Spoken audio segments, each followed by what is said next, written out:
Bonsoir la famille. C'est encore moi, moi Nanka, devant vous ici pour une nouvelle vidéo en français. Et voilà, on profite justement du confinement pour aller parler de plus de sujets possibles et de vous informer le plus possible sur mes réflexions, sur ma pensée face aux phénomènes qui nous animent, nous les Africains en général. Donc du coup, je vais, cette fois-ci, pour gagner du temps, je vais directement commencer à lire un texte de déclaration de M. Nicolas Sarkozy. Suite à cela, vous allez très bien comprendre de quelle manière je vais engager cette conversation avec vous. La première cause de pollution, la première cause de dérèglement, c'est l'explosion de la population qui vit sur la planète. Quand vous pensez que Lagos a 22 millions d'habitants, que vous pensez que l'Afrique va passer de 1 milliard à 2 milliards 300 millions d'habitants, vous voyez bien que la première cause de la dégradation de notre environnement, c'est l'exploitation de la population. Pour lui, une seule solution. Un organisme mondial dépendant des Nations Unies pour surveiller l'évolution de la démographie dans le monde à la mise en place des politiques de gestion de la natalité, a déclaré Nicolas Sarkozy sur BFM TV. Je vais continuer quand même à lire un autre texte que j'ai aussi tiré sur le net. Ici, vous avez justement les émissions de 6 gaz à effet de serre couverts par le protocole de Kyoto ont augmenté de 80% depuis 1970 et de 30% depuis 1990.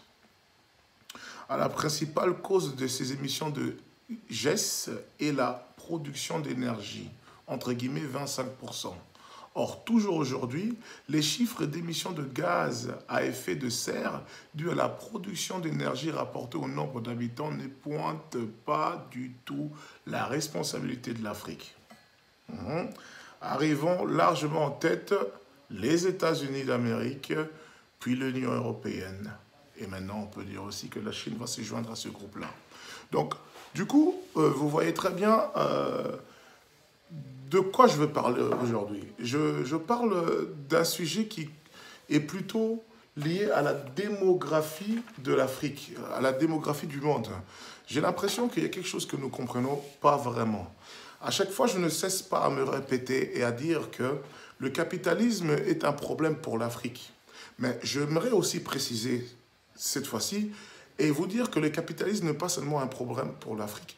Le capitalisme et son caractère de consommation est aussi un grand souci et un grand problème pour notre environnement.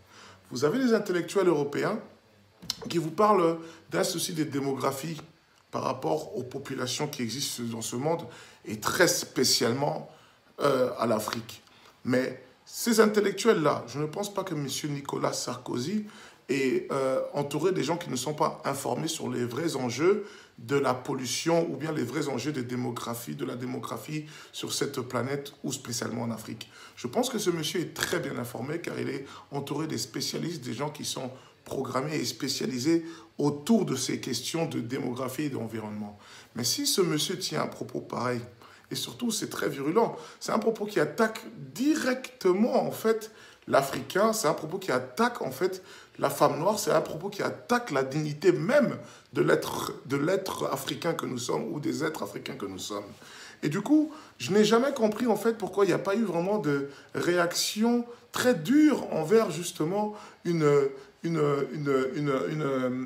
position pareille que tient le président des Français, l'ex-président des Français, M. Nicolas Sarkozy. Là, je vais plutôt demander à mes jeunes sœurs et frères qui font leurs études ici, qui veulent peut-être s'engager dans la politique ou bien qui ont peut-être une oreille et un œil dans tous ces discours politiques que ces pseudo-intellectuels européens propagent sur l'Afrique. J'aimerais d'abord vous faire comprendre une chose. Quand on parle du surpeuplement de l'Afrique, c'est un grand mythe. Moi, je vous donne cet exemple. Les pays comme l'Angola, les pays comme le Congo, les pays comme la Sierra Leone, les pays comme le Kenya, les pays comme le Sénégal, c'est des pays qui sont sous-peuplés carrément.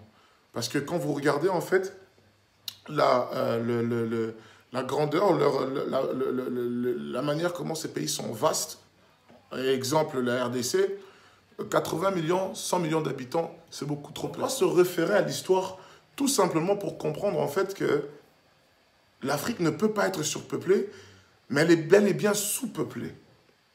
Je veux revenir un peu ici sur, l'esclavage tout simplement. On estime qu'il y a 37 millions d'Africains qui ont été déportés d'Afrique pendant ce qu'eux appellent la traite négrière, ce qui était en fait pour moi tout simplement un rapport de force qui était entre les forces occidentaux et la classe dirigeante africaine qui obligeait beaucoup, ou bien la grande majorité des États africains de s'impliquer tout simplement à la déportation d'Africains. C'est un peu ce qu'on voit aussi ici à notre époque avec les traités que certains pays africains doivent signer ou doivent être liés pour pouvoir diriger leur pays.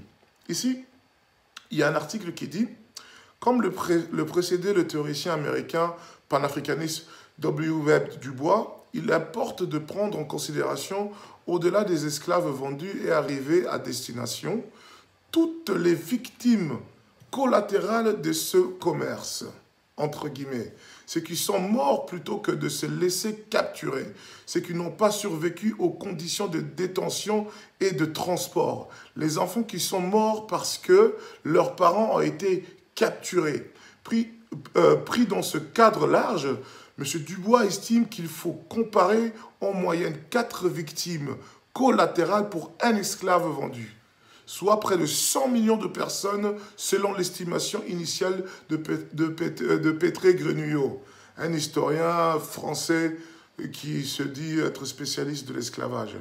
Et plus de double si l'on s'appuie sur les chiffres de QNL, 100 millions de personnes, c'est la population totale du continent africain au début du XXe siècle.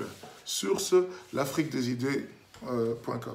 Donc vous voyez très bien que par rapport à cette traite négrière, déjà, nous avons, entre guillemets, nous avons perdu beaucoup d'Africains et qui a fait en sorte qu'il y ait une dépopulation d'Afrique. Causée, bien sûr, par les prédateurs du passé, par le prédateur d'aujourd'hui et sûrement encore par les prédateurs de demain, l'Occident. Et en fait, c'est très important pour nous de comprendre cet aspect. On a affaire ici avec une population qui a une culture très agressive et une culture de terroriser les gens, une culture de s'accaparer et de décimer les populations qu'il veut décimer pour ses propres intérêts économiques. Et là, on va encore aller plus loin. Nous avons affaire avec une population qui est la population européenne, qui est de caractère et de culture prédatrice. Je vous demande de voir un petit peu dans l'histoire. Regardons l'Amérique du Nord, regardons l'Amérique du Sud, allons plus loin, regardons l'Australie, regardons les îles comme la Nouvelle-Zélande, regardons les autres pays qui ont été colonisés, parce qu'ils ont justement résisté face à cette tentative de décimer les populations locales. Et vous verrez que, suite à tout ça, on doit juger, ou bien on doit définir la population européenne et sa culture et sa manière de voir des choses comme une culture prédatrice. Elle est disposée à dominer. Et quand elle ne peut pas dominer, quand vous ne pouvez pas vous assimiler à celle-là, eh bien, elle vous dévore, elle vous mange, elle vous dissimule, vous disparaissez. C'est ce que les Indiens d'Amérique du Nord et d'Amérique du Sud, que j'appelle péjorativement Indiens, mais que je devrais peut-être pas appeler les autochtones d'Amérique du Nord et du Sud, c'est ce qu'ils pensent des Européens. C'est ce qu'ils disent des Européens. C'est une minorité qui est insignifiante aujourd'hui. C'est ce que les aborigènes de l'Australie peuvent penser des Européens.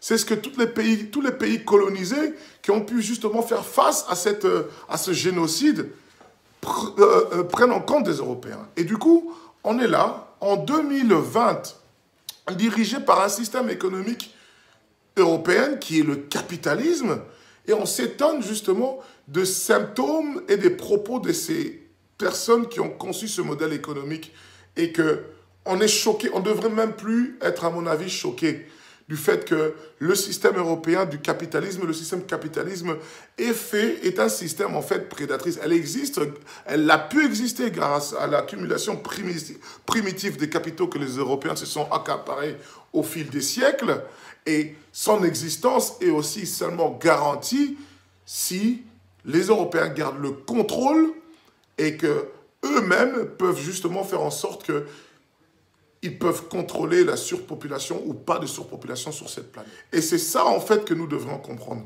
J'ai vu l'intervention d'un autre... J'ai oublié le nom parce que c'était une vidéo dont je n'ai pas vraiment fait attention du nom de cette personne. C'était un Français blanc, qui disait, un vrai Français, qui disait que les Africains n'ont pas eu la possibilité, justement, de faire en sorte de contrôler leur taux de nativité. Et que, en fait, c'était par la mission civilisatrice des Occidentaux de faire ce qu'en fait, nous, on n'est pas capable de faire pour nous-mêmes. Ceci dit, de contrôler notre taux de nativité. Mais toute personne qui voyage en Afrique et qui a un lien avec l'Afrique se rend compte que le problème de l'Afrique n'est pas le fait qu'on ait beaucoup d'Africains. Je viens de la RDC, respectivement parlant. Hein? Et je peux vous dire que mon pays est tellement vaste que on ne se rend même pas compte du fait à quel niveau le pays est grand. Parce que tout le monde est concentré plutôt vers la capitale, vers Kinshasa et ses alentours. Mais on a de la place. 100 millions de personnes, c'est trop peu. Parce qu'on a tellement perdu des âmes, on a tellement perdu des gens que nos pays sont sous-peuplés.